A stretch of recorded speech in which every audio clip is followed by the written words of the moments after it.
Study Surah al-Sajdah with Dr. Yamina. As usual, we are welcome to join in with our comments and questions during Dr. Yamina's discourse as well as at the end. As usual, we are welcome.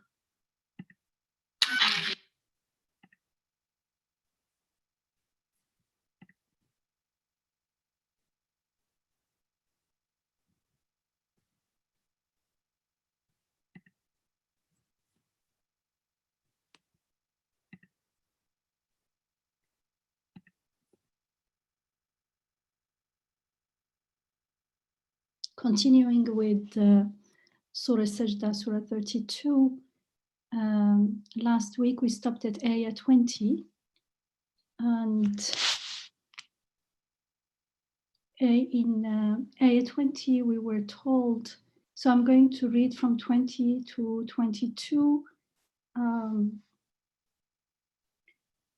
But as for those who transgress, their home is the fire. Whenever they want to come out of it, they are returned back into it, and they are told, taste the torment of the fire which you used to deny.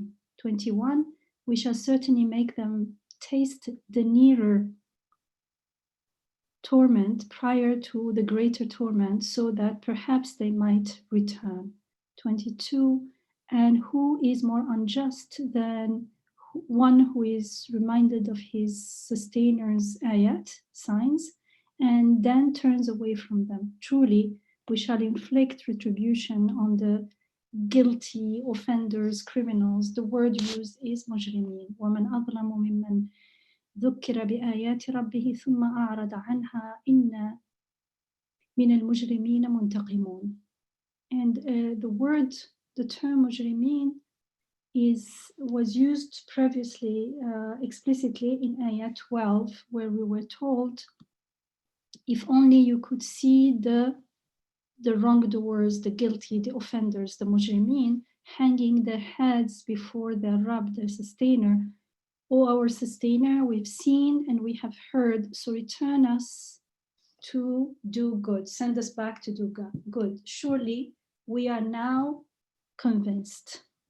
But the description of these people actually starts from the very beginning of this surah. And I want to go back to the description so we understand why, who they are, what they've been doing, and why they end up where they end, in the fire, in the hereafter.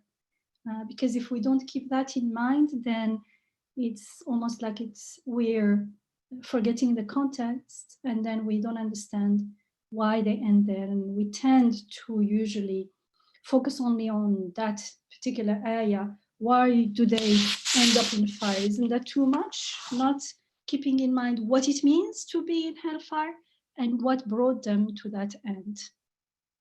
Who are they? How have they been in the world? So if you remember, these people have been introduced at the very beginning of the surah. In Ayah 3, where we told that these people accused the Prophet, peace be upon him, alayhi salatu wassalam, of having fabricated the Quran, which means they don't believe it is a message from God. If you remember, the ayah starts with Alif Lam Mim, the sending down of the book, without a doubt, is from the sustainer of all the words. Tanzilul Kitabi la rayba fihi min Rabbil Alameen. And then in Ayah 3 we're told, or do they say he has fabricated it?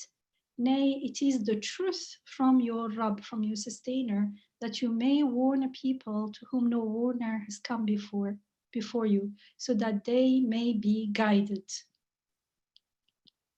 So they say it is a fabrication. The answer, it is no, it's the truth from your Rabb. It doesn't say from God. Particularly, God is describes himself as your Rabb, our Rabb. And it is coming as to guide, as guidance. It's not coming as a burden or anything. And in answer to their accusation, we're told that their problem is not with the Quran. Their problem is not with the divine message, with the address itself, but with God, actually. They don't know God as he describes himself in the following ayat. In fact, we'll understand that they actually don't know who God is, and therefore they don't really believe in God. And later we are told that the true believers are only these, and then they are described. It means anyone who doesn't fall into that group is not truly a believer. They may think they believe, but they are only deluding themselves. They are either disbelievers or, let's say, false, fake believers. They don't really know God, so they cannot affirm and confirm that the Quran is truly a message from God, a guidance from God. And we talked that time about the fact that it's not only about, there may be a group of people who totally say it is actually a fabrication, it's actually not the word of God. And as far as we are concerned, since we're reading for ourselves, we may think we are confirming that it's from God, but if it does not translate into something in our life, if we don't live accordingly, then it means deep down, we don't really care. It means we don't really know what we're saying when we're saying the Quran is from God. We don't even know who God really is. We don't know him as our Rabb, as we are told in Ayah 3. And now we are told, because this is speaking to us, it's not only claiming that it is guidance, it is actually guiding us. As it is saying it, it is also performing it. So when we listen carefully, then we can confirm that truly this is guidance. And you can see in the next ayat from 4 to 9 how God actually describes himself, and so that we can confirm that truly God is my Rabb, is not somewhere out there, created the world. I don't know how he created it, when he created it, has nothing to do with me really. It's just like some kind of theoretical, dogmatic explanation, and it doesn't affect how I live my life. That's not what it is. And we'll see how God, so I'm not going to go into the details since we already went through all this, but see how we are told who this God, your sustainer, is. We are told God who has, so your sustainer is God who has created the heavens and the earth and all that is between them in 6 aeons, and he is established on the throne of his almightiness. You have no protector and no intercessor other than him. Will you then not pay heed? So you see, at every, it's not like a long description. Now, each area gives us one aim. If he is the one who is creating the heavens and the earth and all that is in them, and he is the one who established himself on the throne, then it says the result is you have no protector, no one to turn to except him. If I don't feel, so that's how I can check. Do I know God as my Rabb, as the creator of every single thing? If I feel other things can protect me, then there is a vacuum there. There is a disconnect there. If I believe this, it will translate into my inner life as, in my heart, as I truly feel I have a protector, and I have one protector and nothing else. And the next ayah 5, we're told he governs the affair, and we stopped a lot on this. Yudabbiru al-amr is something that is repeated a lot in the Quran, this phrase. And remember, we talked about al-amr as well, amr as opposed to khalq and how they are related. So he governs the affair from heaven onto earth. What does it mean? How can I confirm, like from the heaven onto earth? I have no access to the heaven. Immediately, you see how it is guidance? Immediately tells me, okay, then it ascends onto him. Look at everything around you, everything ascends onto him. Ayah 6, such is the knower of the unseen and the seen, ذلك عالم الغيب والشهادة العزيز الرحيم, the Almighty, the Merciful. So if you might belongs only to him, and mercy is only from him, mercy and compassion and whatever you need. Then the description is more explicit, and it is directly related to the creation of human beings. So in ayah 7, 8, and 9, we're told, so the same God, your sustainer, your Rabb, God who is this, in 7, God who makes most excellent everything that he creates. How do I know? I cannot check, have not checked everything. Look at your own creation. Immediately after it says, thus he begins the creation of human being out of clay. Then he causes him to be begotten out of a humble fluid, and then he forms him in accordance with what he is meant to be, and he breathes into him of his spirit. He is here referring to God, and he, God, endows you, human beings, with hearing and sight and feelings as well as minds. Yet how seldom you are grateful. Now, if truly I am aware of my creation, my being created in this way, not only when I was born, but right now, right here and now, then there is no way we wouldn't feel overwhelmed with awe and with gratitude. Because whatever we understand, whatever we see, our very life, our breathing, our hearing, our sight, our feelings, everything is being given to us. And it doesn't take long to confirm this. We can just stop, pause, reflect, contemplate. You will see that it is all done unto us. I don't know how to breathe. I don't know how to see, how to hear, how to feel. It is just done unto me. I find it. I just witness it, testify it. I am the recipient of all these activities. I am not the agent. And so we understand here now why we are told at the end that people are seldom grateful to God, because they don't grasp what it means to be created, what it means to be sustained in life here and now. Here and now is very important, because if we try to understand how was I created in my mother's womb, yeah, it is part of it.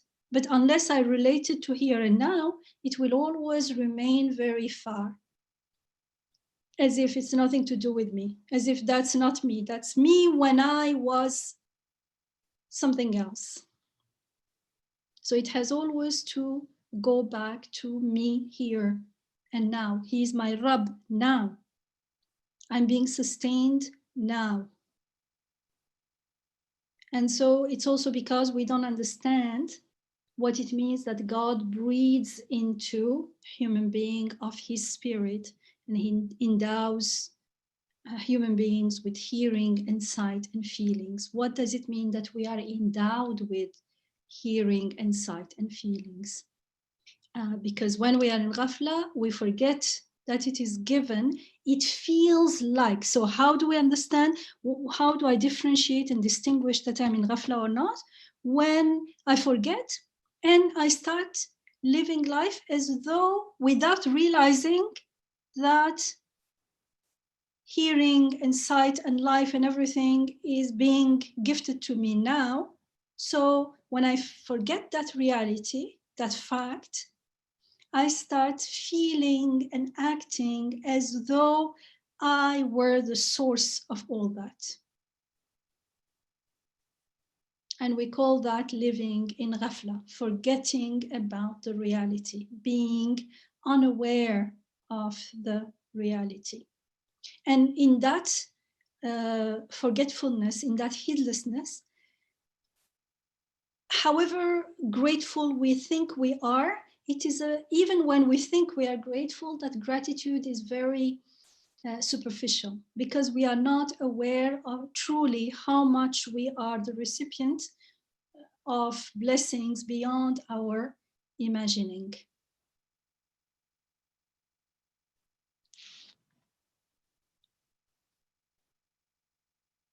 And so if we take it the other way around, if we can understand this reality, if we grasp it, and of course, understanding is not enough. It's the first, it's a necessary step, first step, but it is not enough. It's not sufficient. We need to surrender to that reality. We need to accept it, make peace with it. Yes, this is the reality, and I accept it.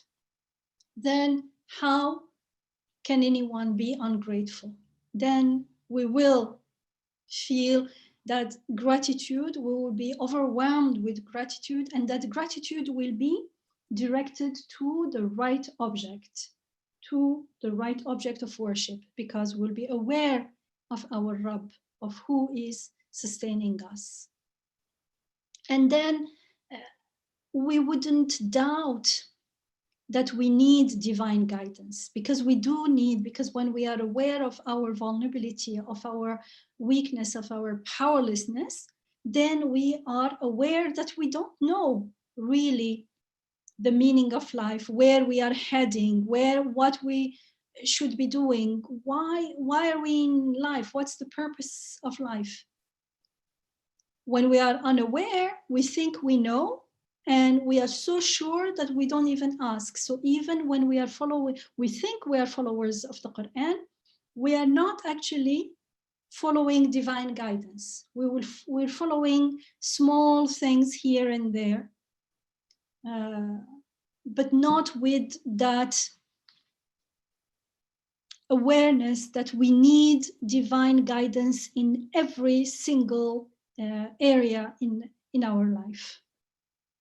When we are aware that we need divine guidance, that we need answers about the meaning and purpose of life and of death and after death, then we'll be actively seeking divine guidance in all kinds of ways.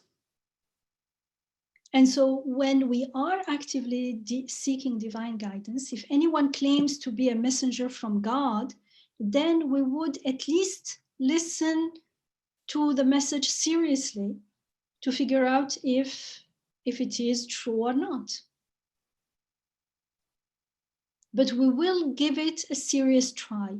When we are not, either we assume we are Muslims and the Quran is sacred and it's our scripture, but we don't take it very seriously, or someone who is outside any kind of religion, they won't follow religion because they say, well, I don't need it.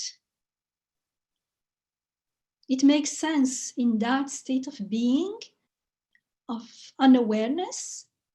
It seems to make sense not to take things seriously. Why should I? I already know what I want in life, and I'm already pursuing it.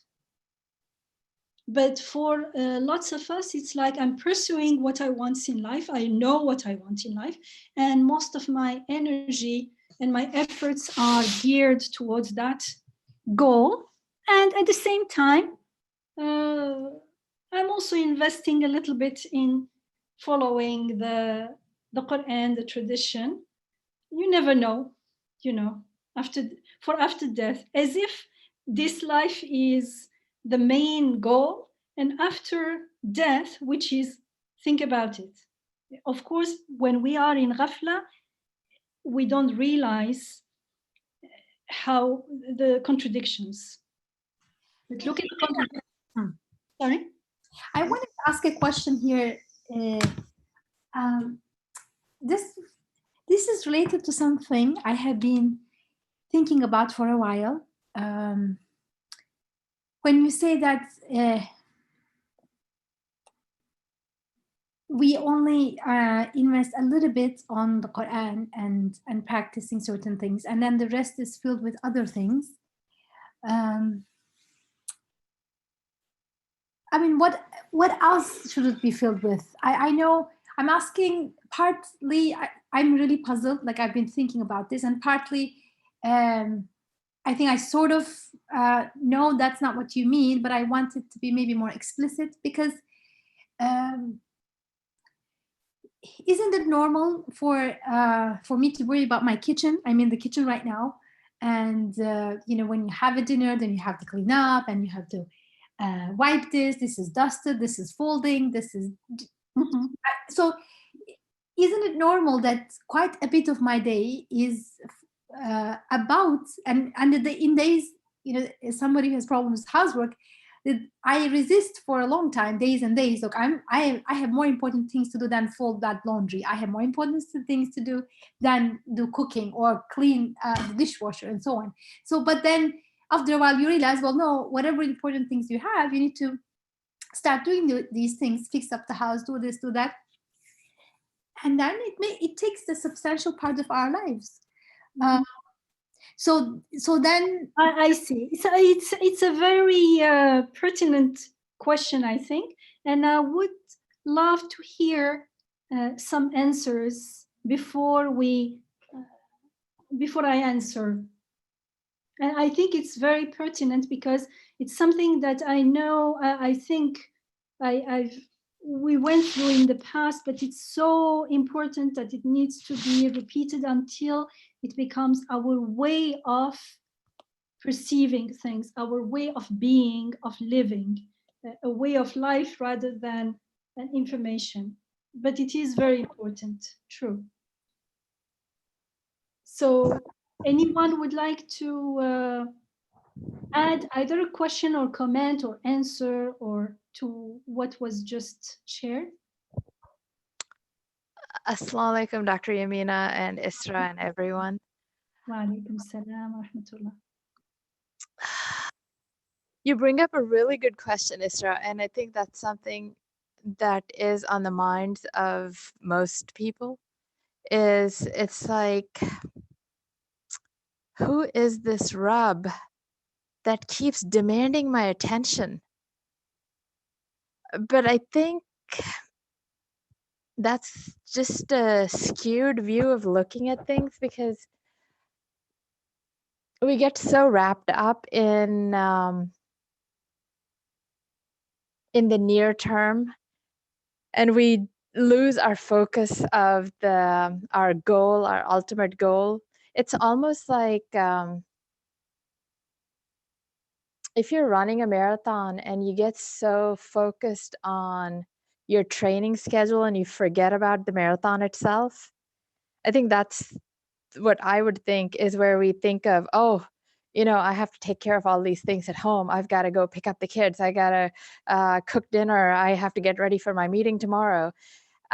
These are important things, but in the scheme of everything else, I think these are not that significant where we're forgetting the true ultimate goal. That's point number one. And then the point number two is that you could do both. I think you can still be very consciously aware of all of Allah subhanahu wa ta'ala as you are doing, going about and living your life. I mean, I don't think you have to sacrifice your life or the things that you have to do in order to, I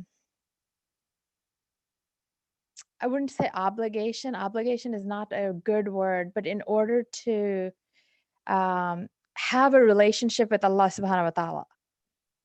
because I mean, when you have a relationship with somebody, you're spending time with them, you're engaged with them. So I think you can continue to be living in this world, doing your worldly responsibilities, chores, whatever it may be, yet you can still continue to have a relationship with your Lord. It doesn't have to be one or the other. At least that's the way I see it. Yeah, that's what we've been saying many times. Now thank you for sharing that, Meher. We want to be clear about how we're going to, it's not one or the other. What's going on that it seems to us sometimes it's one or the other, and actually it's not. And how do we need to be so it's not one or the other? Anyone wants to share something else? Assalamu alaikum. Wa alaikum salam wa rahmatullah. Thank you very much for this beautiful gathering and halaqah. And this comments reminds me one brother. He told me one day. He said, I work hard today. Now it's time to pray salah, to talk to God. It's kind of like a separation of church and the reality of life. And I think that whatever we do, kind of wash the dish or laundry, working hard, taking care of kids, our the place that we spend time, we involve something that are we with Allah or not? Are we separated our life and kind of this time for Allah, this time for dunya, this kind of for me. If we have ihsan, and that means our every moment it says zikr. Every moment says this is Allah is the greatest, ahad, ahad, ahad. And I just this is my kind of understanding of our daily life, how our relationship with Allah, like sugar and the tea. You cannot see the sugar, but you can test the sugar and the tea. Oil and the water, you can see the oil separated in the water. It's kind of, I think is the ihsan is like a sugar and the tea. When you drink tea, you cannot see sugar, but the sugar in it, you test it. And when we wash the dish, is the Allah there or not? This is the kind of my understanding. Mm-hmm. Thank you for sharing.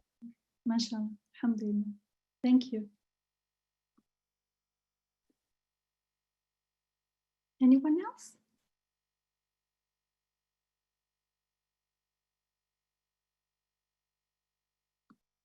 Okay, so taking what was shared, thank you for those who shared, alhamdulillah. So we all feel that there shouldn't be a separation. Now, when we are in a state of ghafla, when we forget, what does it mean that we are in a state of ghafla? We forget about our connection with our sustainer here and now. So when I forget about that connection, it means I see everything as disconnected. In that state of being, it seems that the world is separate from my worship. And so when it's time to worship, then I try to remember that connection. And one example that I sometimes gave few times, which Imam Nursi, rahimahullah, says, it's like life. It seems when we are in ghafla, it seems that like I am living, I'm in life, and then one day in the future, my life will end and the hereafter starts. The reality is not so. The reality is that my life until yesterday, I don't want to say an hour ago or a few minutes ago, let's say yesterday, so it's easier to follow. Until yesterday, my life is already gone. So it's not a linear life I'm living, and then one day it ends, and then it's akhirah. And in that state of living in that misperception of reality, that's why we can postpone things related to the hereafter, because it seems so far. But when we become aware that everything is transient, everything is passing, yesterday is not here, then it becomes easier to remember in the beginning, because afterwards, once we learn to see things for what they are, meaning as ayat, as signs, it means as mirrors reflecting the face of God, reflecting the beautiful meanings of the names of the beautiful names of God, then everything and nothing will make us forget the purpose of life. Everything will, to the contrary, remind us of God.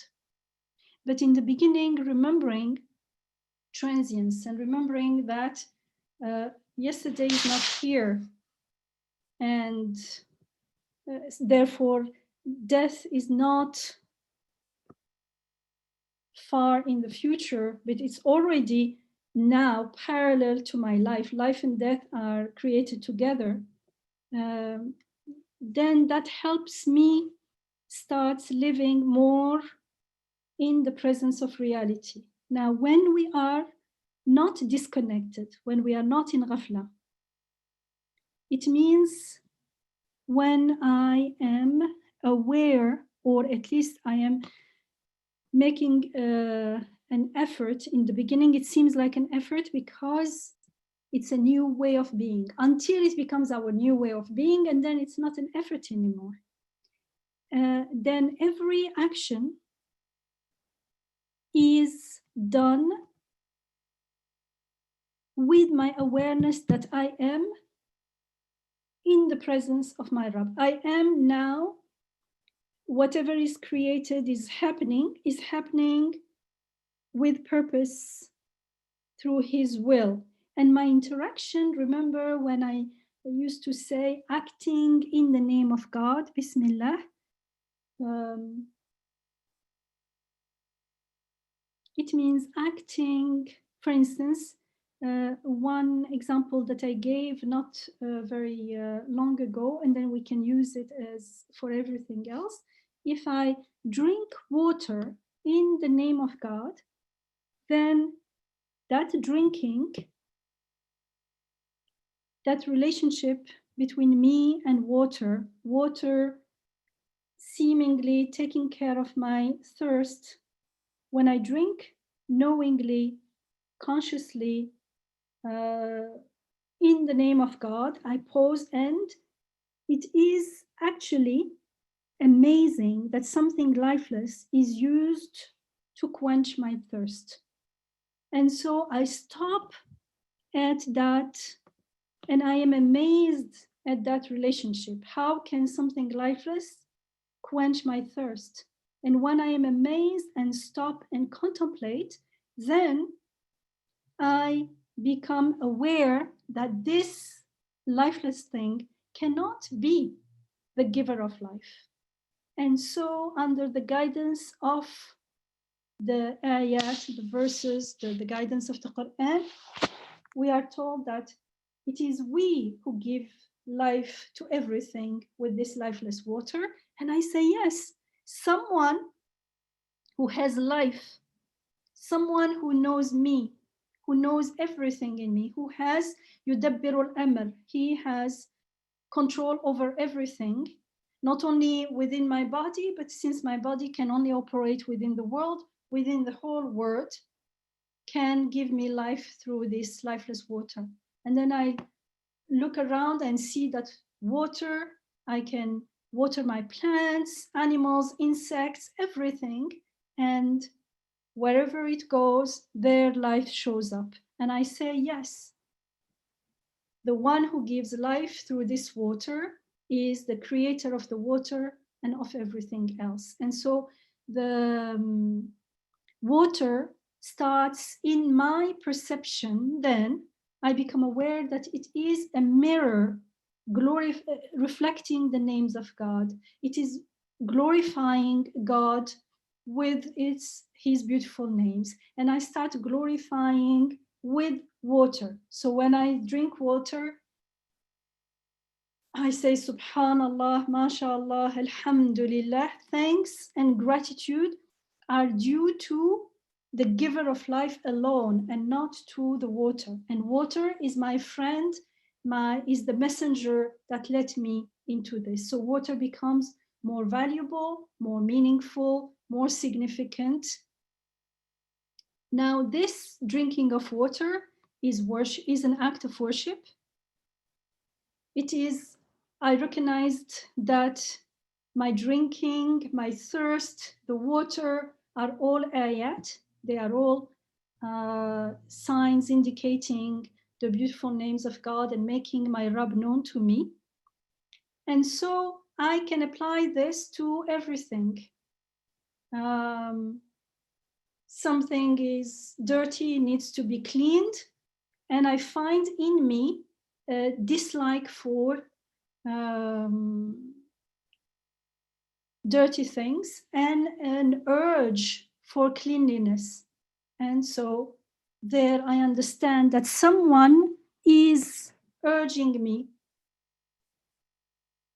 to be closer to his names, for instance, Quddus in this case. And so when I am acting and cleaning in the name of whoever gave me that feeling, that urge, I recognize it and acknowledge it, then I'm acting in his name, and that seemingly insignificant act becomes an act of worship, and it becomes something meaningful because it becomes something that brings me closer to my Rabb. Because it's that action, that activity actually reflects the activity of Rububiyyah. I get to know my Rabb better and better, and I get to know how I am a abd, I'm a guest here in this world, and those feelings and those needs are given to me to serve me, not only in this world, so that I live in a cleaner, healthier environment, but also, and more importantly, it is related to my eternal life. Then you can apply this for every single thing happening in our life. So they are related. It is up to me, it depends on my approach. When I am disconnected, I perceive things as disconnected. And even though I may know that they are ayat, they don't feel like ayat. They feel like they are there on their own. It feels like I don't like the house when it is disorganized and messy. And I like it when it's tidy, but I don't want to do it now or whatever. It seems like it's me. It's about me. I like, I don't like. It is or it is not. Dr. Yamina, but how about the influence of belief in life after death and this awareness to the things that we choose to do? Sorry, for instance? Because sometimes, of course, I feel like that we cannot give a formula. Yes, but at the same time, way of being. For instance, okay, go ahead. I think you wanted to say for something. instance, there is that choice versus, do I want tidiness or this need for tidiness is given to me? That is a major recognition, awakening that we need. In addition, there comes the question, would I still invest in being in such a tidy house and such a clean, nice house if I remembered that I'm a guest and yesterday is gone and tomorrow hasn't come yet? And That only the person can only the person can answer. But we can get when we speak some glimpses. The glimpses are, if someone is obsessed with cleanliness, truly, I mean, clearly that person is not really aware that the sense of cleanliness is given to us, because otherwise you wouldn't be obsessed with everything has to be orderly. As a kid, I remember we had neighbors. The kids had to come to the neighbors to beg them to wash their feet and things when they played outside, because their mother wouldn't let them in. Because the house, and even the house, they played outside because they could not move in the house. The house was very tidy, very clean, and she didn't want anything to be disrupted because she made it like a gallery. But she had kids, and the kids would, so she said, according to her understanding, they could use, for instance, their bedrooms, but the living rooms, they could not touch anything. And they could not even get into the corridor of the home unless they cleaned. In the beginning, I remember as kids, they used to go in their own garden and wash their feet. But as they started growing up, the garden was also landscaped, and then they were not allowed into the garden. Can you imagine? It's your house, but you're a prisoner. I mean, this may be an extreme case, but like, this is a house with 3 children. I remember because they were our next door neighbors, and we were like too small to really understand, but just amazed. Now, this is a case where this person can't be really aware that cleanliness is a need given to us to appreciate the names of God, because otherwise you appreciate, there is something also called balance and wisdom. And you can apply it to other things. If someone says, for instance, they are working for rizq, but if working for rizq is at the expense of other important things, if there is imbalance, that imbalance is itself a sign that we could be just deceiving ourselves. If it is truly coming from inside, if we're truly aware, then when we are in that state, there is something we surrender to divine guidance, and we will be more sensitive to following divine guidance, and that divine guidance will show itself inside and out. We will recognize the signs outside, and so it will become easier and easier to know what to prioritize and not. It's like, I'm just making up now because I can't give an example that will make sense to someone who has not experienced that. But for like, just for the sake of example, I am cooking, and I hear a neighbor screaming like someone is really in danger.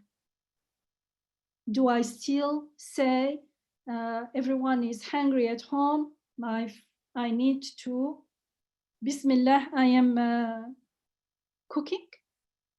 There is something, okay, you may say there are other neighbors or something, but still there is something called, go and check, maybe there is something to do. I mean, we can stand a few hours waiting for the food, but if there is something to do and someone is in danger, that's clearly a priority. It's not always as clear as this, but deep down, we all know when we are giving priorities to things, and how we are aware when we are listening to that inner voice, that inner guidance within us. Because when we are following this path, it is not about, I will know. I will know. There is no such a thing as I will know in that path.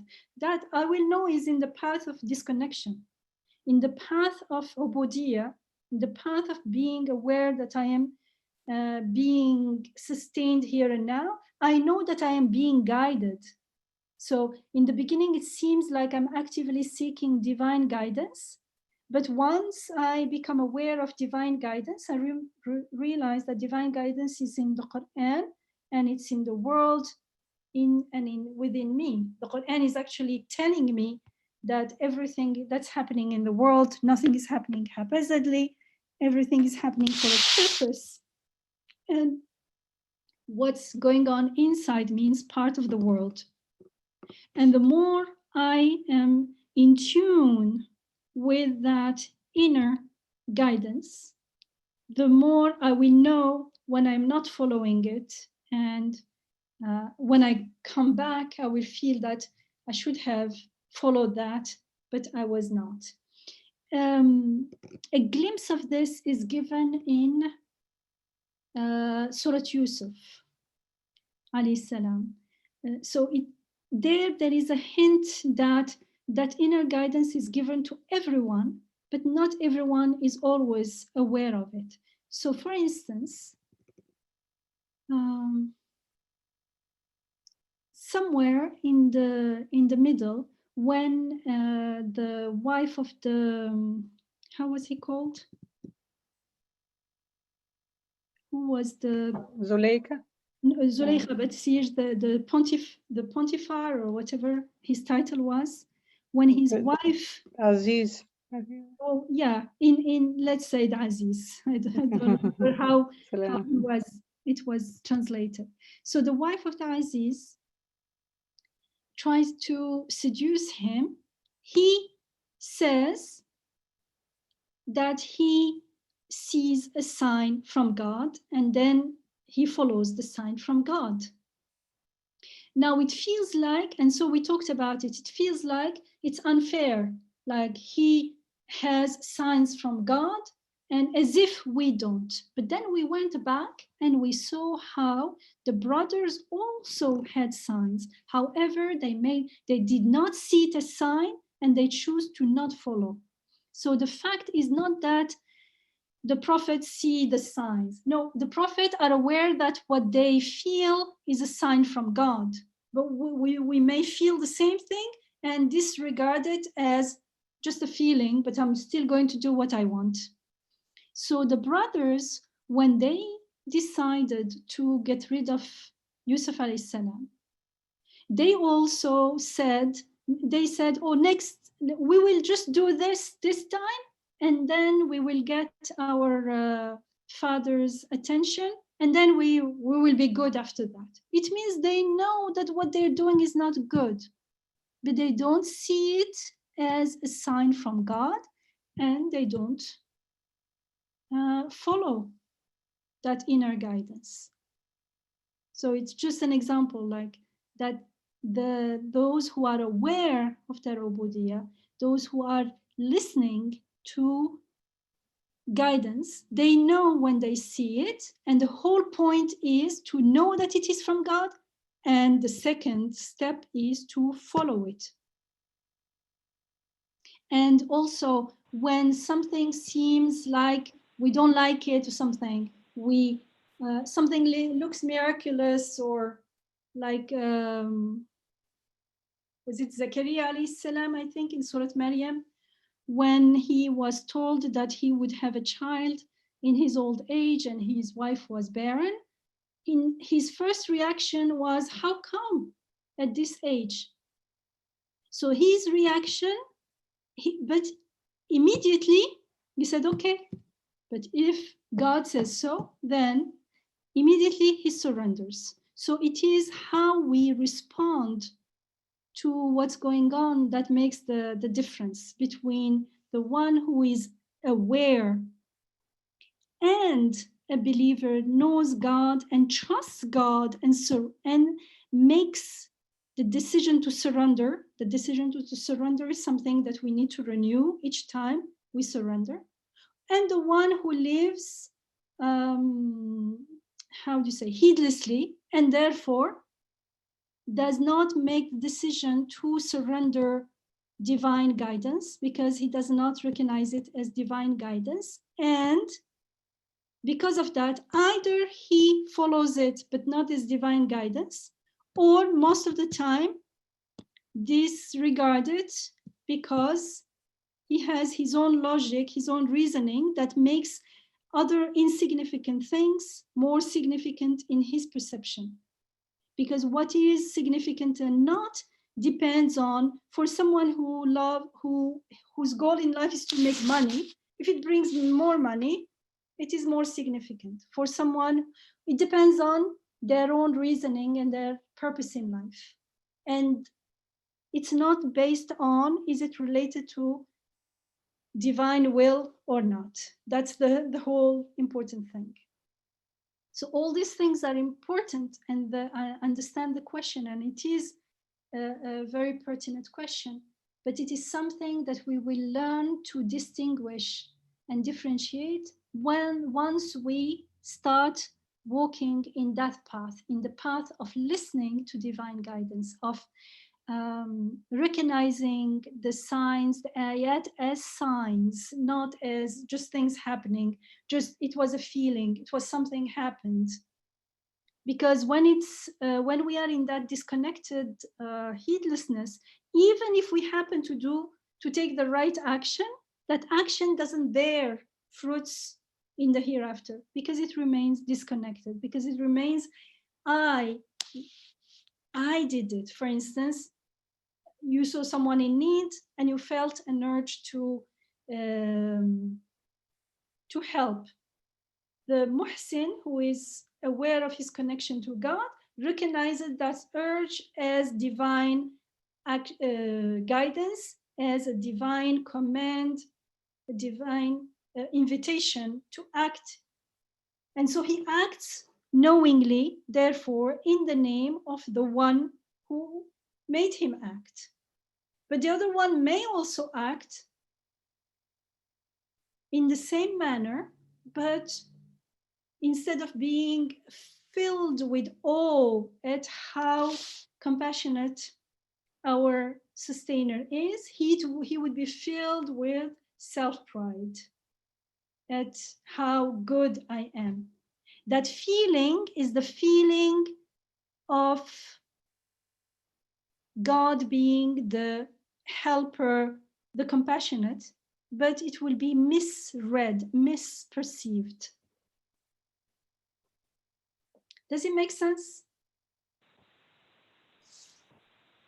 So Yamina, I had this is Naima. I had a reflection based off of what you were saying and the question that Isra asked.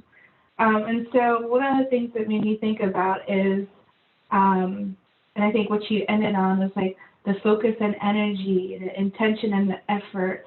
And when I think about that, I think about, okay, someone who wants to, is like obsessed with having their house clean or obsessed with like certain things. I think it requires a reflection of how the awareness of Allah and awareness of ourselves, because I think that we all have the ability of just being human, having unhealthy attachments to things of this world and how we assign meaning to it. Like, am I obsessively cleaning my house because I care about what people think of me?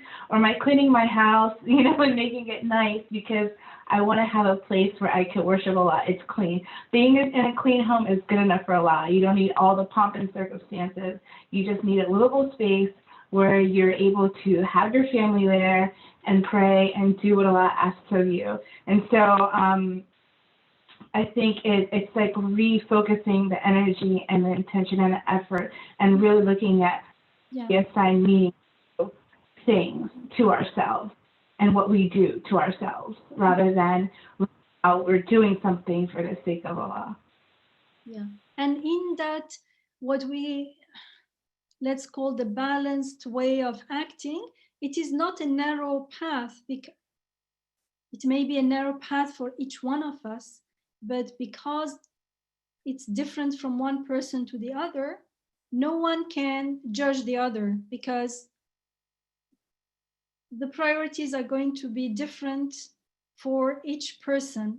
And what can be very clean for me maybe not so clean for someone else, and vice versa. And that's not what matters primarily. Primarily is with what intention I'm doing it. It means with what awareness I am doing it, for what purpose I am doing it.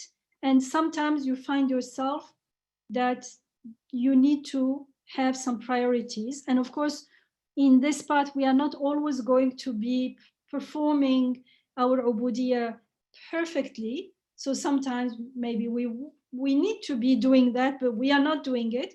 But actually, we prioritize something that is actually more important. So no one can tell from outside, but the person can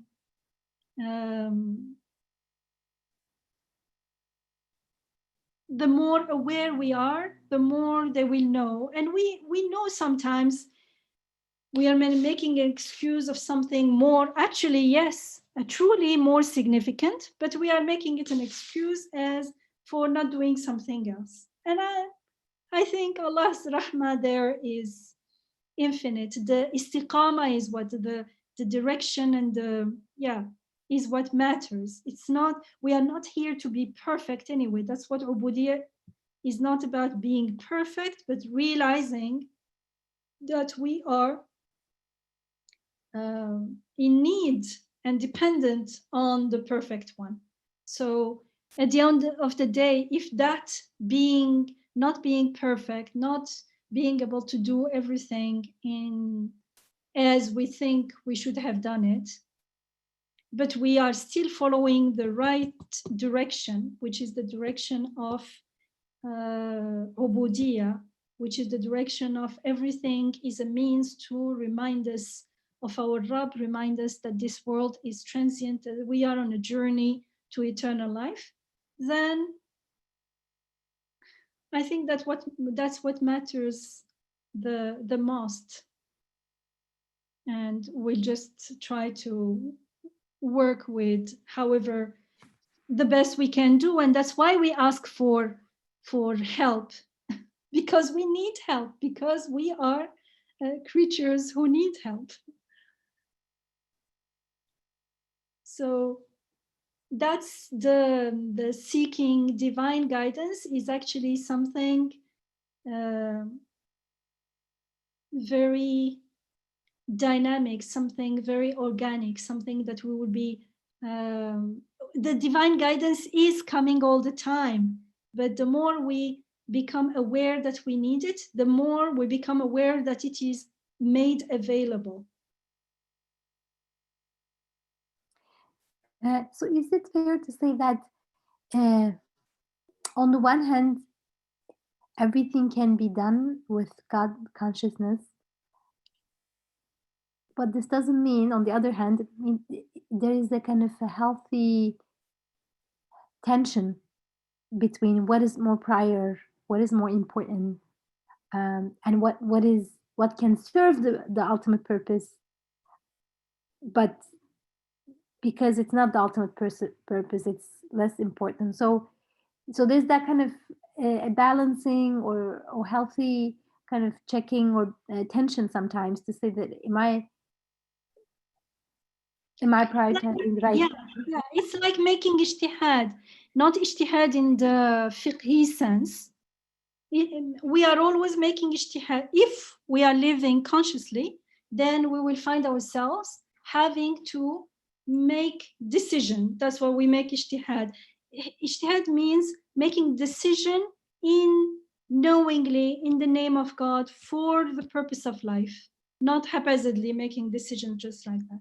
And remember, the rule for ijtihad is if the intention is right, the stand is right. If I made the right decision, I prioritize, the right thing, then I get double reward. But if I didn't, if I missed, if my intention is correct, I get one reward. So the whole thing is, I think from this rule, what we can deduce from this rule is what counts is not at the end what I have decided, but for what reason. And sometimes I will know either when I'm doing it or later I will say like, I made excuses to prioritize something just because I wanted to do that, or because I didn't want to do something else. When I catch myself doing that, I need to acknowledge it. I need to be honest. And the more honest I am, the more I will seek help and seek guidance. And so when I seek help and I seek guidance, I am more likely to keep repeating that, because when I do that deep down, knowing deep down, I will be like going backward in the path. Because actually I'm saying I'm doing it for God, but actually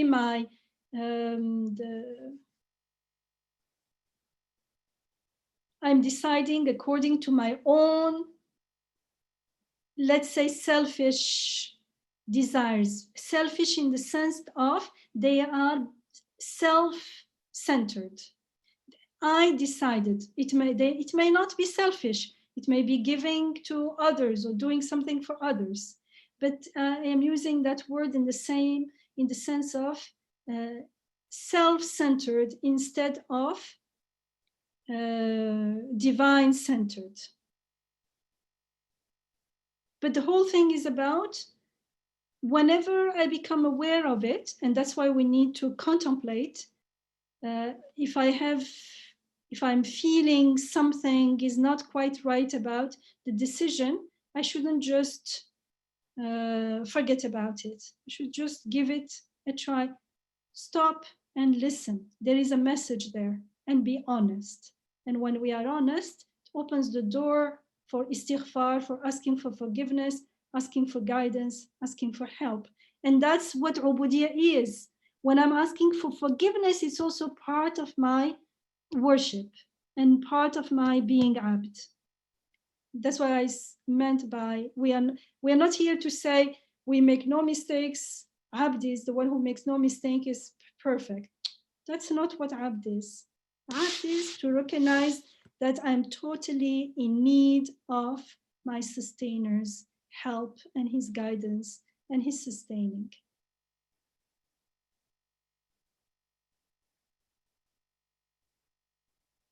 But when it comes from one person to the other, there is no such a thing as one criteria that everyone, this is more more important than that, or we don't know, because not only the same person in different situations, in different contexts, what is more important is going to be different. No one can decide for the other. It will be revealed. It's like the baby, the milk is sent when the baby is born. The guidance will be sent when you are in that situation. Inshallah. Inshallah, thank you for clarifying. And this connects with our Receiving Nur motto,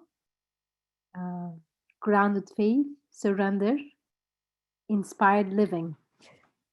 Commercials. No, just wanted to. I mean, that's how we got those things. We didn't make them up.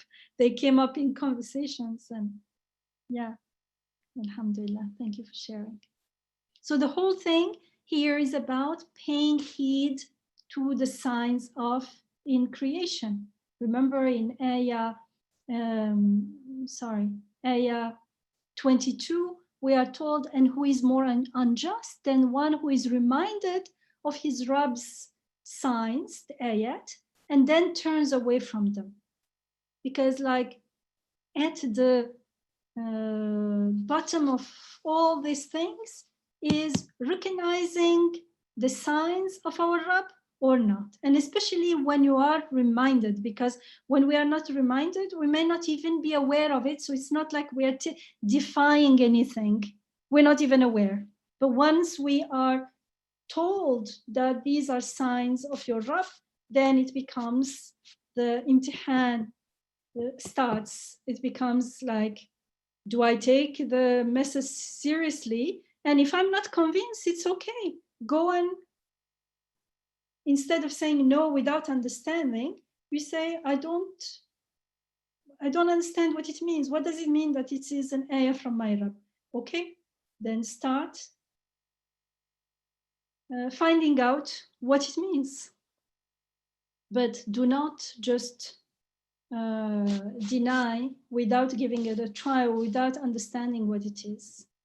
And deep down, because we are created with that fitrah that recognizes the names of God and his signs, deep down everyone actually knows there is something.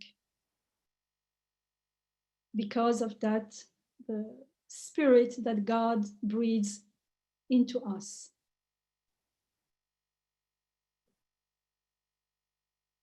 So the paying heed to the signs in creation is very important. It's very important to the message of the Quran. I mean, this is very important. Maybe it's something that I keep repeating, but I feel the need for it because growing up and still, I feel that it is not emphasized enough. In Islam, Iman is not blind faith. Iman, or belief in God, belief in his revelation, belief in his prophets, belief is supposed to be supported by evidence. And the evidence are the ayat, the signs from the world, in the creation. It means they are observable. We can observe them, we can experience them, we can witness them, so we can testify to the truth of the message of the Quran. And that's why in the Quran we are repeatedly referred to being an event in the world. This, what we are told here in this surah, talks about your Rabb, and then your Rabb is God, who is this, who creates like this. This is something very typical in the Quran. Whenever it talks about God, immediately we're introduced to who God is through his creation. Lo and behold, it's not like magic. Why? Because I can only know him, I can only know the maker through his creation. And that's why we are referred to being an event in the world that are called signs, indications, ayat, that are, we are told, evidence to the truthfulness of whatever the message of the Quran and who God, what it tells us God is. So we are called to confirm that the Quran is indeed the speech of God. It is God who is speaking to us through the Quran. And how do we do that? Through verifying the truth of its claims in the world, here and now, around us. Everyone can do that. In other words, the Quran does not stand on its own claim of authority. It's not true to say God is the creator of everything. Why? How do you know? Because قال الله سبحانه وتعالى في قرآنه الحكيم. God, the Almighty, says in his all-wise Quran, God created everything. This is not how the Quran teaches us. Because you're already assuming that I know the Quran and I believe in it. How do I know the Quran and believe in it? You see, we've been reading the Quran for a few years now. Does it ever tell us that? No. And this is important. Again, Tawheed is important in Islam. Why? Because it's important to the individual. We need to confirm the reality of Tawheed. God does not need it. We need it. So what was Tawheed? Tawheed is the belief, the assertion that all things proceed from God alone, as we are told in Surah ayah number 4. It says, He creates everything, the heavens and earth, and in between, everything in between them. You have no protector other than him. I need to know that I have only one protector. I have only one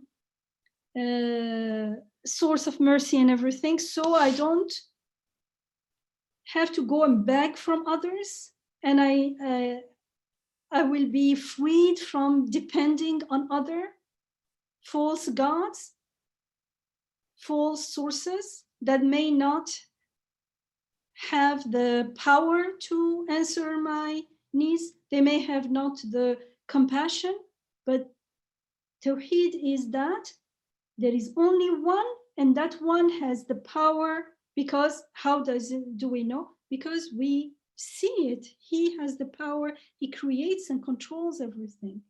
And he is all compassionate, and he is the provider. Look, he's providing. Right now, he's providing us with breathing, seeing, hearing. Subhanallah. So we need it. I need it. So Tawheed is the belief that all things proceed from God and alone and nothing else. And what's remarkable is that Tawheed is not some dogma, some metaphysical principle. No, Tawheed is a reality. It is a fact, in the sense that all beings, all things around us, all events testify to the truth of this message of the Quran, that everything proceeds from one source, God. And what the Quran does for us then is to translate, helps us in understanding the language of the ayat in the creation. Just like God speaks through the Quran to us, he speaks also through the creation. And the Quran is what translates the speech of the creation into a language that we can understand. And Imam Nursi, rahimahullah, he wrote, in order to describe his act to both the eye and the ear, the maker, God, describes his act while performing it, and as a true artist, he unravels his art as he works it. So he speaks in the Quran, he speaks in the creation. And as a true bestower of blessings, he displays his boons in the very act of bestowing. Which means that God's words, his very act is his word, and his word is also an act. He says God is munificent, generous, and you look around, especially in spring, inshallah, you will see how generous he is, or the giver of life, and then you see how everything is given life suddenly.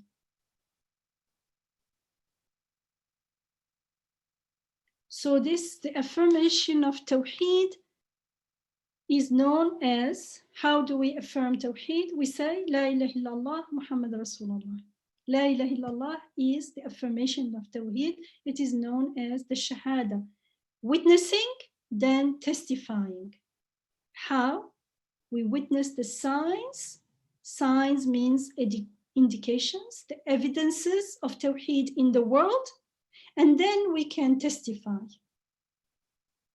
So the logic of the Quran, for instance, when we are told that shirk is an awesome injustice.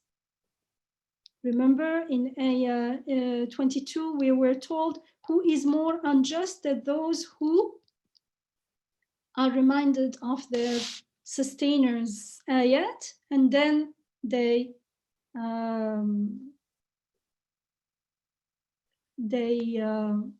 what did I do? What was the word used? Not denying, but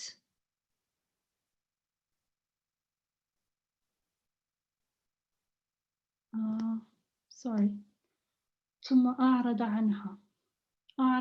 Turning away. So he turns away, sorry. Just couldn't remember how to translate the word. So they turned away from. Can you imagine? So when they are turning away, we know also that this is called shirk, because if you don't recognize that everything is proceeding from God alone, that God is the only creator, it means, it seems to us that it's happening on its own, or things are responsible for other things. Water is responsible for quenching my thirst. That's all goes into what is called shirk, whether it is intended or not, open or hidden, however we call it. At the end of the day, it is not tawheed, therefore it is shirk. And we are told in the Quran, for instance, that shirk is an awesome injustice. Inna shirka la dhulmun azim. And so it's not saying shirk is awesome, a great injustice, because it is very impious. You have to be a believer, otherwise shirk is very bad. Yes, but very bad, not in the sense of irreligious, impious. No, in the Quran it tells us shirk is injustice. It means it's truly injustice, because it does not do justice to the reality of the world, because it is based on the delusion of the mindless, the heedless, who is ungrateful, those who do not accept to surrender to the reality that they cannot sustain even their life, and that they depend totally on Rububiyyah, on their Rabb's creating them, on his creativity. So this is also why we are told in the Quran that shirk constitute a major crime or a sin, because that the sinner commits primarily against his own soul, because he's depriving himself from eternal life with joy and happiness and true fulfillment, which is what all human beings desire and long for. So he's depriving himself. And when human beings are in that state of being, they are more likely to also deprive other people of their, at least in this world, to oppress others, to commit all kinds of injustices. So this is very important, because that's the only way we are going to understand why they end up in hellfire. And so you see, when in Ghafla, we stopped at ayah 789, which was the description of the creation of human being. And when in Ghafla, people don't pause and don't reflect on who they truly are.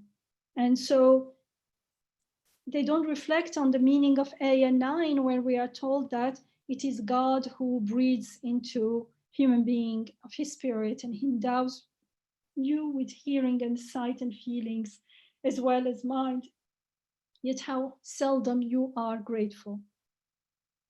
When in Ghafla, people just assume without even thinking that what matters is the physical life seems to be the reality, as if it was the basis of everything, which is not true.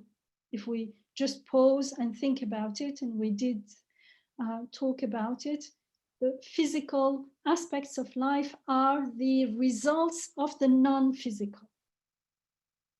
But when we are in Ghafla, it seems like the more solid, the more concrete, the more as if it's the more real, which is a really, and it doesn't make sense, but it doesn't make sense in the sense that it is incompatible with the reality of this world, let's say, in that sense.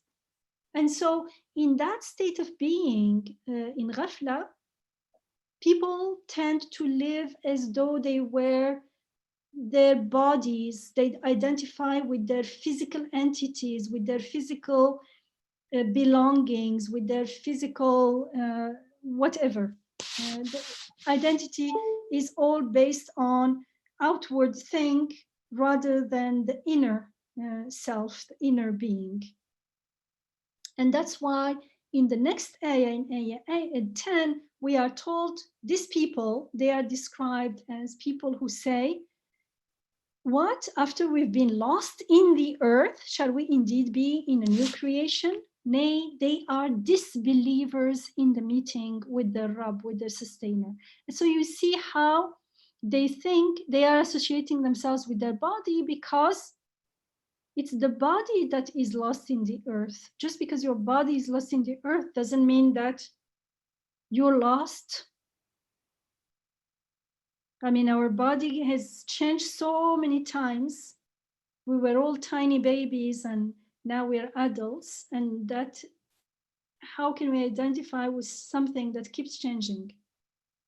And to this ignorant objection of these people, the guilty, the offenders, the answer comes in the next ayah, ayah 11, where we are told, say, the angel of death who has been given charge of you will take you, and then onto your sustainer you will be returned. Now, obviously, the angel of death is not taking the body is, remains in the earth, as they themselves say. So it's interesting, and we talked about it, how we are not told you will die. We are told the angel of death who is in charge of you, not your body, of you, will take you. And so the angel of death is going to take something immaterial, whether you call it life or spirit or ruh, because the body, the physical body, is buried in the earth, as they themselves mention. And so this is a reminder that we are not merely the body. The body is actually a vessel at the service of the ruh. And in ayah 12, they are called now the guilty, the offenders, al-mujrimin. If only you could see the guilty, the offenders, hanging their heads before their sustainer. Our sustainer, we've seen and we've heard, so return us to do good. So it is only when they face death that they say, okay, they say, speak to God as our Rabb, our sustainer. However, do they really recognize him yet as their sustainer? We talked about it, that from the way they're speaking, it reveals, it betrays their non-awareness still. Because they say, we have certainty now, inna munqinun, because we have seen and we have heard now. But they still say, send us back, we will do good. They are still relying on themselves. They still imagine themselves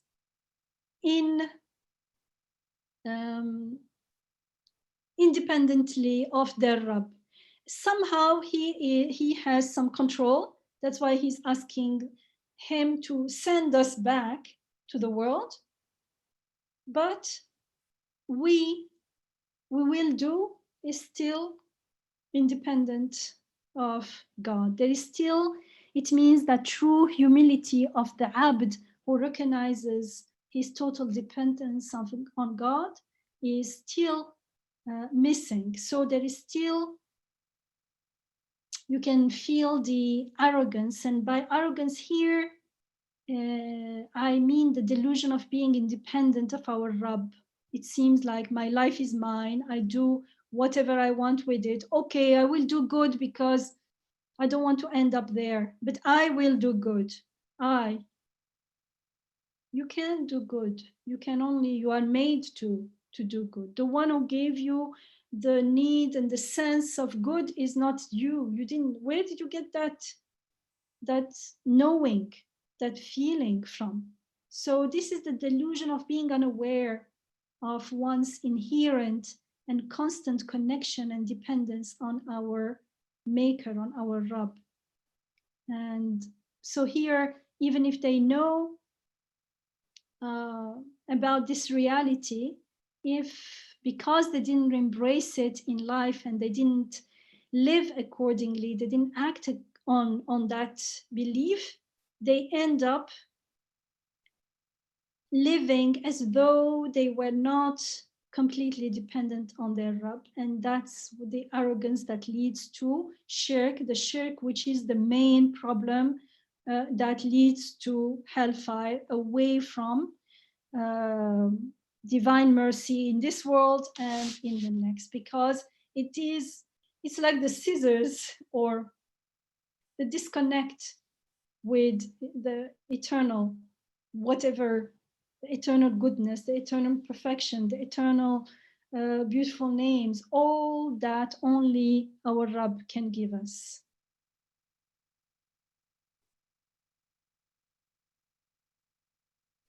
And so the answer to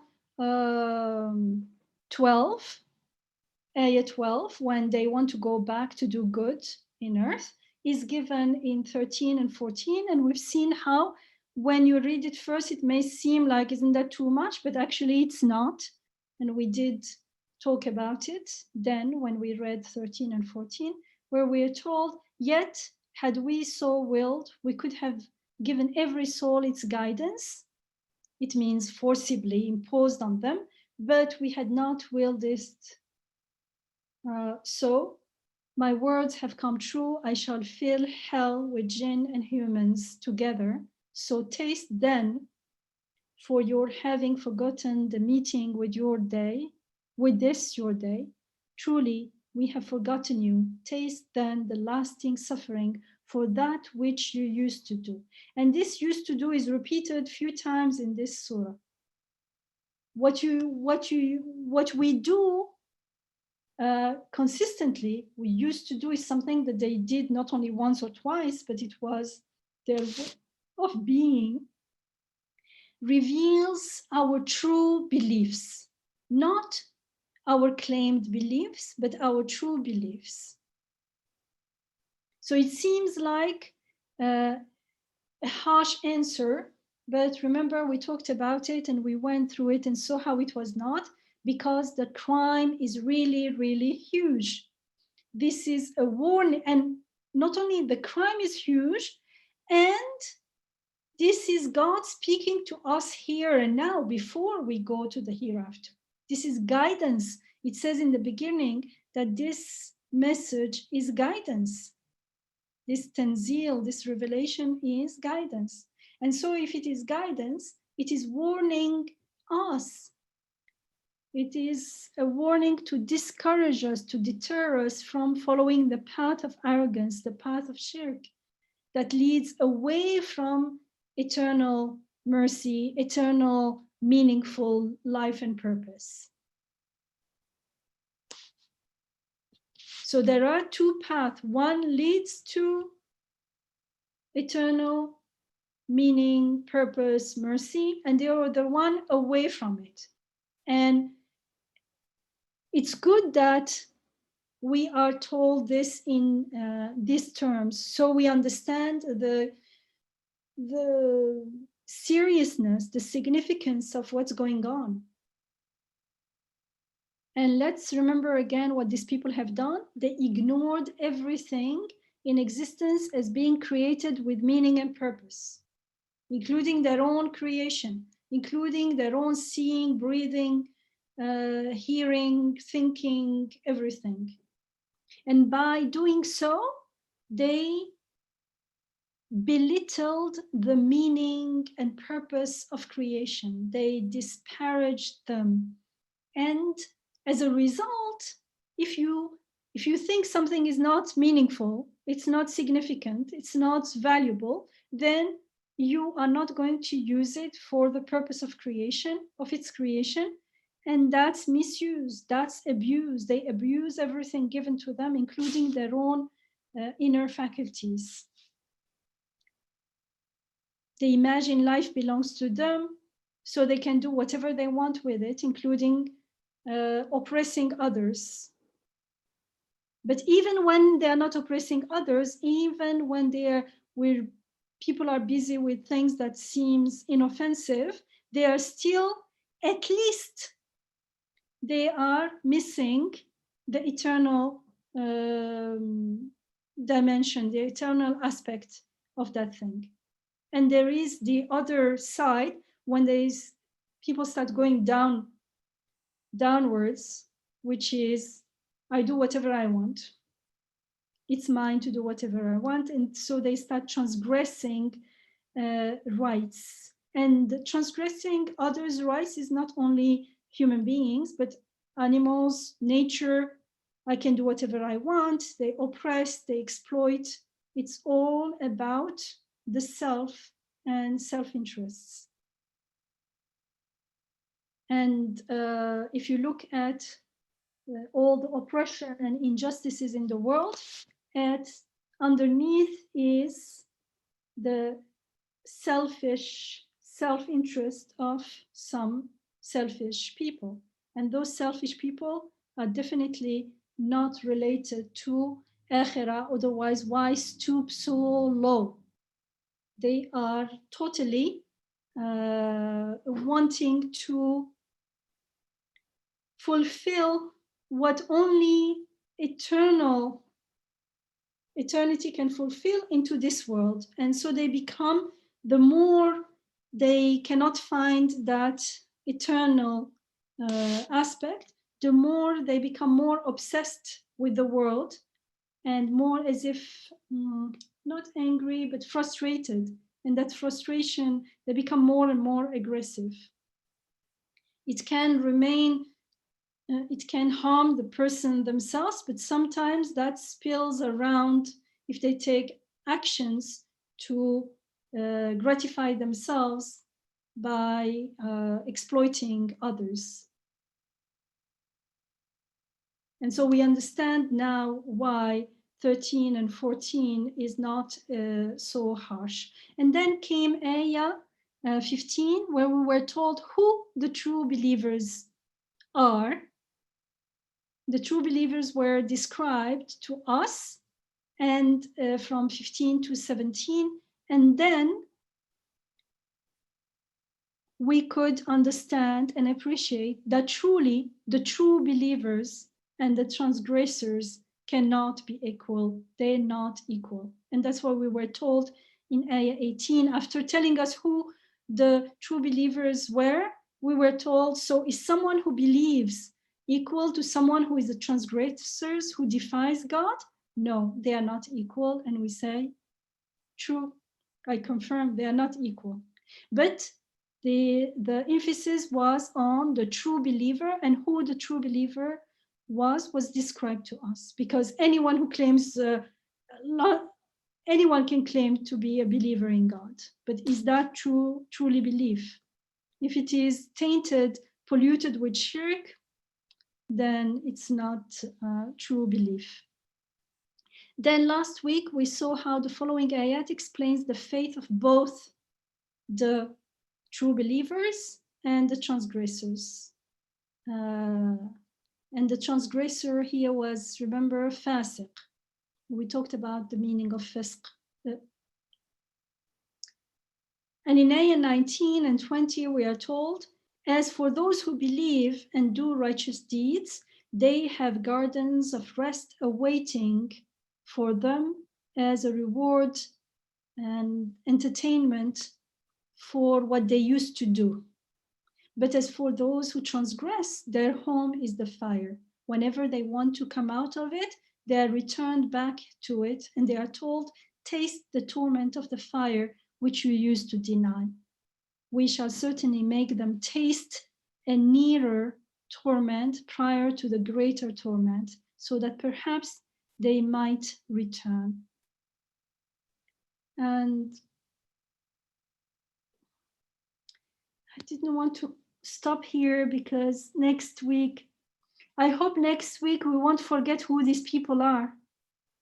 Because that's why I started again from the beginning, because otherwise we would not be able to appreciate what these ayat are why is it saying so? Who is it talking about? What kind of attitude this is that leads to this fate, this end? In ayah 22, it's like, again, as I said before, it points out the root of all the ailments of the transgressors, and the transgression and the resulting injustices is that they are reminded of his sustainers' size, of their sustainers' size, yet they turn away from them.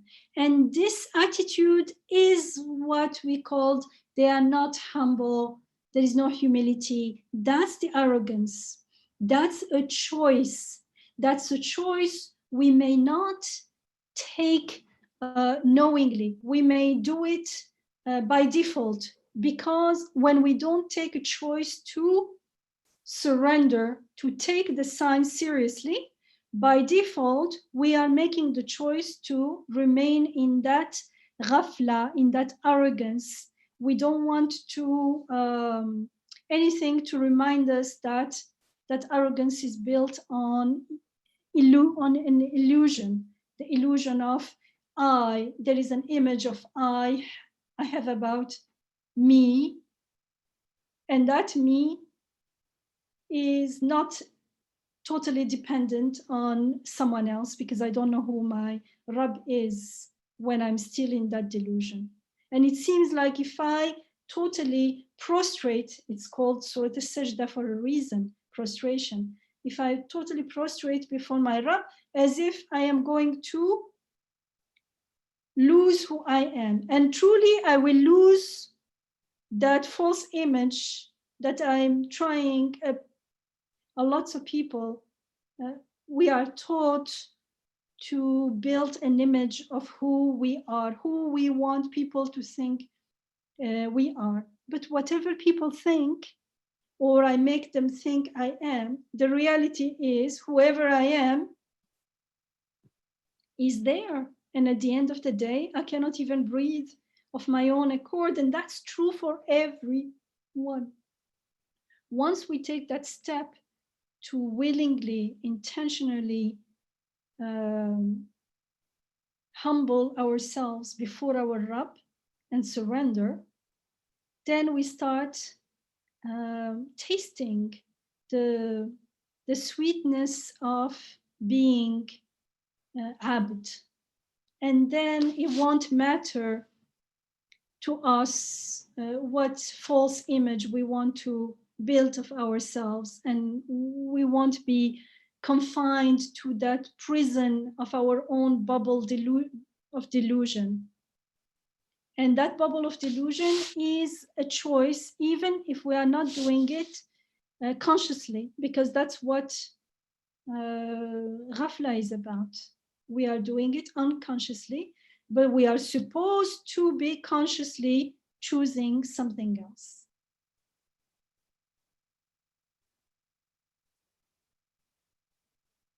So inshallah, I leave it for next week. But here we are told that those who believe and do righteous things, they are given gardens of rest where they will be entertained like guests forever and rewarded for whatever they were doing. And in contrast, the others, they will taste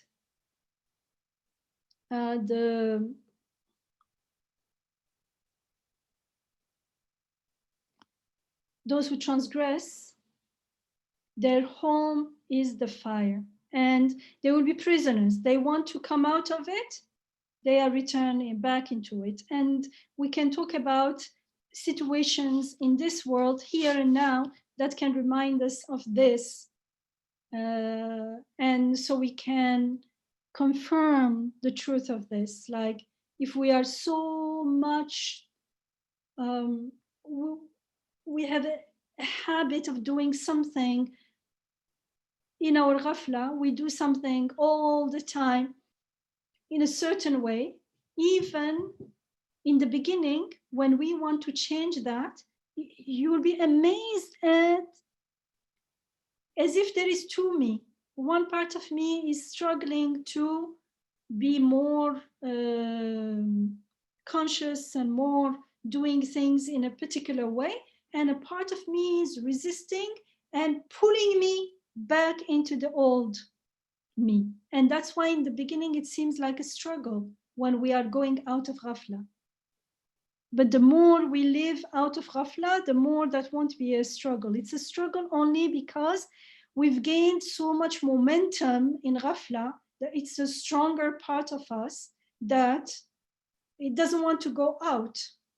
And when we start waking up and we take some baby steps, it's so weak that the other part is pulling us in. And it's, to me, it reminded me of this verse, like they want to come out and they are returned back to it. In this life, it happens, but we will still, if we are persistent, after a while, it becomes easier and easier, and we do come out of it. But if we, in the hereafter, it will be too late.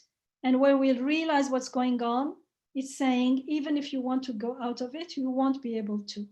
And it will say, yes, I've seen a small example of it in this world. When I was trying to go out of my old bad habits, it was not easy in the beginning. There was something pulling me back, and I had to truly make an effort and ask for help and seek guidance and help. And it took me a while to go out. So we are able to, inshallah, confirm the meaning of this verse 20.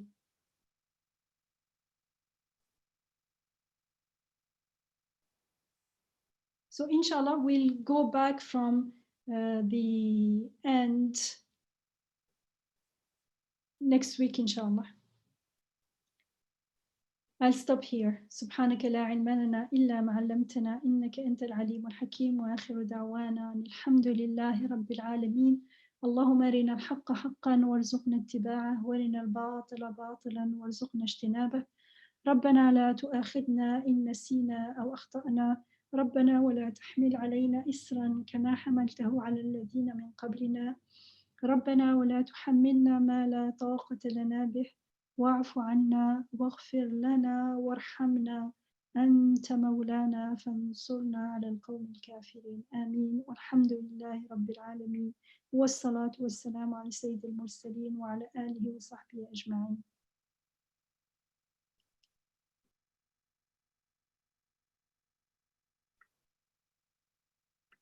Thank you, Jazakallah khair. Is there anyone who would like to ask a question or offer a comment?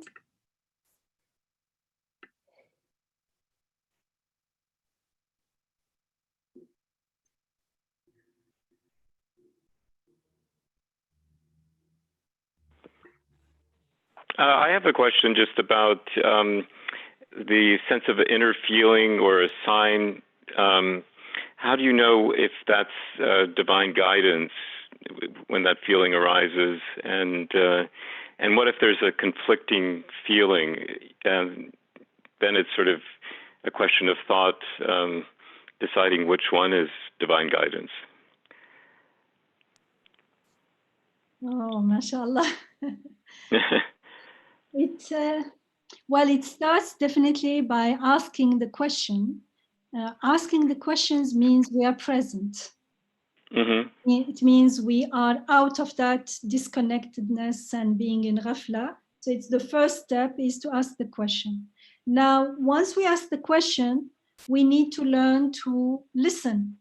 And listening, many, especially in the women retreats, many know the first thing when we ask someone to listen, we start not listening, but explaining, trying to explain, so bringing something from our own head to explain what's going on or which one should it be. And all those explanations, they could be actually based on fact, they could be correct, but they may not be the answer because it is what I think is. So listening is more listening to the heart, and it's something you learn. It's something, and how you learn it, the more that I think once we were reading a text where something similar was actually taught there, and there was a list of things to do. One thing is trust, and we can only trust to the extent that we know, we are sure to a certain extent that God, who is my sustainer here and now, is whatever he creates it with meaning, with purpose, with wisdom. So I trust. And so I don't hurry into giving a meaning to things, especially in the beginning when I don't still know. So I will say, if nothing comes to me, I will trust that when I need it, it will be revealed unto me. Now, in order to be receptive to that meaning when it is needed, when it's time, I need to surrender. Surrender means I am totally into a yes mode, because sometimes, personally, I know that sometimes without realizing, I may not like something. And so without realizing, actually, I'm avoiding it. And maybe that's where I'm supposed to be guided. So I shouldn't have conditions. Now, this is what's going on inside. In order to prepare ourselves for being in this, worshiping. For some people, it could be fasting, extra fasting. It could be extra praying, waking up at night, doing things outside the routine, going outside our zone of comfort is a way to prepare ourselves to be more willing to surrender. And so when the meaning of that inner guidance is made clear, in the beginning, it seems like it's very, how do you say? You know, when you hear something, but it's something very far away. Yeah, it's very dim. It's not clear. Dim, yeah. Not clear. You hear something, but you're not sure. In the beginning, that's how it seems. And right. Personally, I realize now, looking at the past, it's because I was so focused on what I thought was important, what I thought was the meaning, which was actually the meaning I was giving to it without realizing, because I always took it for granted that's what it should mean. Then the other true meaning inside, or those hints, those when they came, sometimes I would be aware of them, sometimes totally unknown. But when I was aware of them, it was like something very far, not clear. And the more I started all the time, again and again, reminding myself and telling God while I'm in sajda, in prostration, all the time, I am willing to surrender. I will surrender whatever it is. I won't wait until there is a crisis or something to surrender. I don't have to understand. I know that I cannot understand. I don't know the meaning of things. I don't know what's going on, what will happen in 10 minutes. I don't know what's going on behind the walls of my room right now. So I cannot pretend that I know. the more I repeated this to myself and reminded myself of this, the more that voice, that inner voice that seemed so dim, started becoming clearer. In the beginning, I used to say, like, can't this be clearer for me? As if I want to follow, but as if the signs are not clear. And more, I realized it's not the signs that were not clear. It's me who was not totally opening their hearts and their eyes. I was not totally ready. I was still putting conditions. I was still hesitant as if. So that hesitation, I consciously, again and again, said, I am going to do it, whatever. And so that voice started becoming clearer and clearer. So there shouldn't be an expectation, maybe just a sort of a pause and just give it time to, if there's like conflicting feelings, just sort of give it time to resolve, so to speak? It's not about me interpreting. It is about me receiving something. Okay. Mm-hmm. That's very helpful. Well, after I receive, then it will start making sense and I can interpret. Mm. So just wait until you receive, so to speak. And if you are ready, you will understand and it will be an aha moment. Oh, yes, makes sense. But only after receiving it. Before it will be like, and when I was trying to make sense of things, but actually now I understand it was my way of resisting, because it seemed to me very clearly that I was not deceiving myself. It seemed to me that if you only clearly, oh God, if you only clearly gave me the signs like this, I would definitely follow them, like I'm totally ready. And it felt so. But a long time later, I realized that they were not clear because I was still resisting. I was still expecting something, not being totally, there's no expectation. I am totally in prostration before you. I only follow the guidance. I see. Yeah. That makes sense.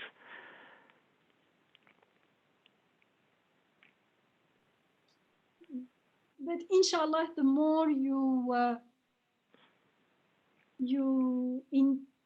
purposely intend to practice it, the better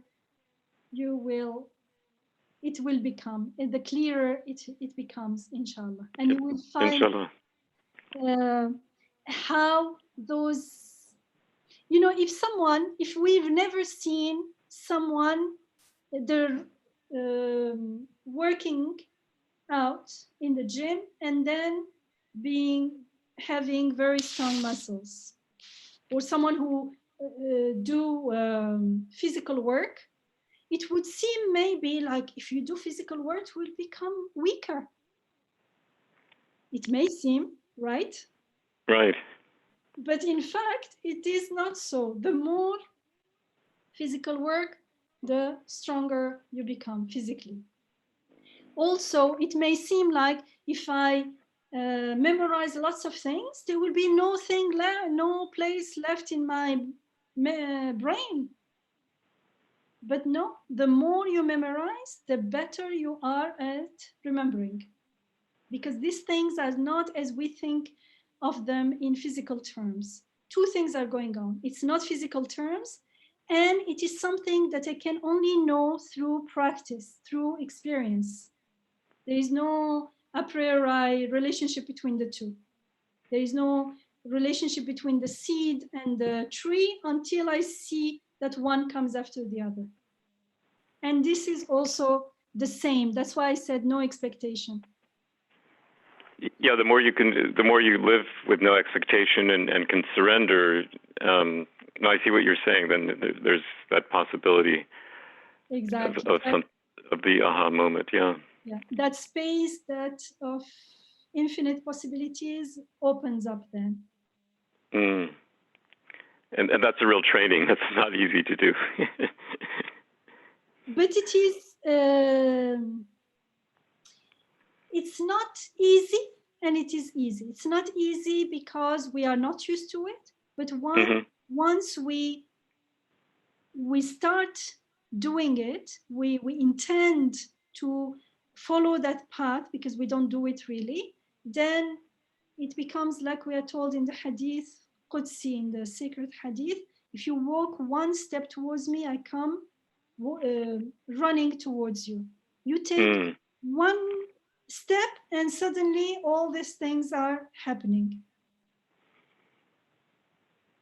The whole thing is about starting it, and that starting worship. That's why I said about the relationship between working physically and having strong muscles.